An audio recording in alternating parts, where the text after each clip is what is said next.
Well, here we are. This is Module 6 of the European SchoolNet Academy course on games in schools. This is the last video that you're gonna see me on. We're still talking about why it's important to teach about video games, and remember, at the back of our heads, this is really about internet safety and responsible use. We've talked already about PEGI, the Pan-European Game Information Service. We've talked about parental controls and how they could be adapted both in school and at home. We've talked about the evolution of games and perhaps how we need to be worried about these boundaries blurring as time progresses, as games become more realistic. And now, most importantly, we're going to talk about why we should be talking about games. Now, fundamentally, this is all about conversation. The most important thing that we could do as educators is to talk to young people about their online experiences. And this is all about good questioning. You as a teacher haven't got to play games. You as a teacher haven't got to use the internet. You as a teacher just needs to take an interest in terms of what that child does outside of school. And that is through effective questioning. And it doesn't matter whether that child's had an experience, positive or negative, outside, or whether they've had an experience in their home, positive or negative, or whether they've had an experience online, positive or negative. We need to be interested in what they're doing. We need to be asking them questions about the types of websites that they use, and also the types of games that they play, and most importantly, what that game or what that website does. Because if we can do that, then we'll be able to quickly understand if children are feeling distressed, either via the website or via the game, and we'll be able to offer them advice. We need to remember that many children will come into contact with inappropriate content that they're not emotionally ready for, and they will know that they shouldn't be coming into contact with that content, and as a result of that, they won't speak to a responsible adult about it. All right? We need to openly acknowledge that children will make mistakes.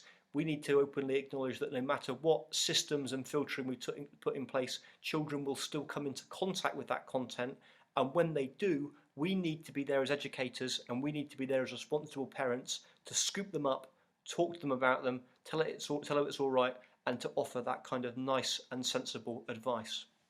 The other reason why it's important to have these conversations is around things like game addiction. We know that the term addiction, is being used more widely. We know that many young people across Europe are spending an awful lot of time online. There are still arguments going on as to whether they're addicted or not. But we do know that there are some countries in the world, for example China, where addiction, a game addiction now has been medically diagnosed, and children can be removed from their parents to overcome this game addiction in the same way that they would be removed from their parents to overcome an alcohol, or a drug addiction as well. So game addiction and the amount of screen time is definitely something that we need to be keeping an eye on. But this is about conversation. This is about knowing what our children are doing both in school and at home.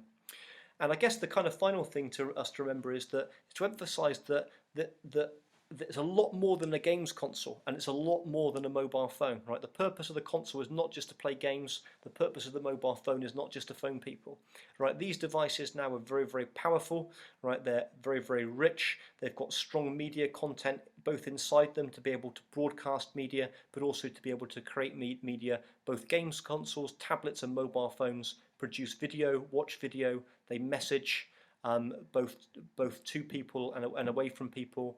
They are the hub of your social network, and of course that they are a web browser.